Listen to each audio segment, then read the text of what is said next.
Buhay pa. Nakahandusay sa kalsada ang dalawang estudyanteng edad 12 matapos mahulugan sila ng konkretong bahagi ng isang gusali sa Quezon City bandang 4:39 p.m.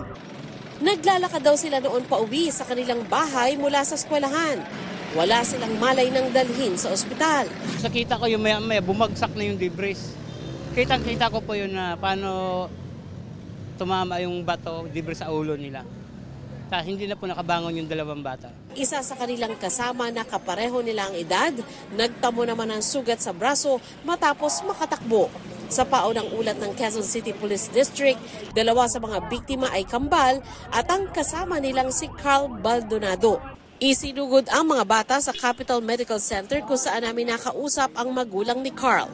Agaw buhay daw ang kanilang anak, kaya nais nilang manghingi ng tulong. Kailangan ko po sana ng magaling na doktor na makakatulong sa anak ko. Kasi po ayoko po mawalan ng pag-asa kasi humihinga pa siya, umiiyak pa nga siya eh.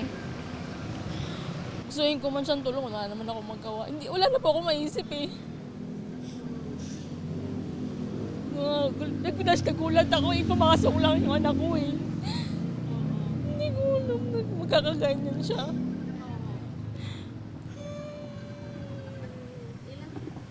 Nanawagan din sila sa may-ari ng gusali. Sana makipagtulungan sila sa amin. Naawa ko sa bata eh. Naawa po ako sa anak ko. Ang dami pang pangarap nun eh. Napakabata pa, 12 years old pa lang. Sinubukan naming kunan ng pahayag ang building administration pero wala pang makausap sa ngayon. Para sa GMA Integrated News, ako si Sandra Aguinaldo, ang inyong saksi. Mga kapuso, maging una sa saksi. Mag-subscribe sa GMA Integrated News sa YouTube para sa iba't ibang balita.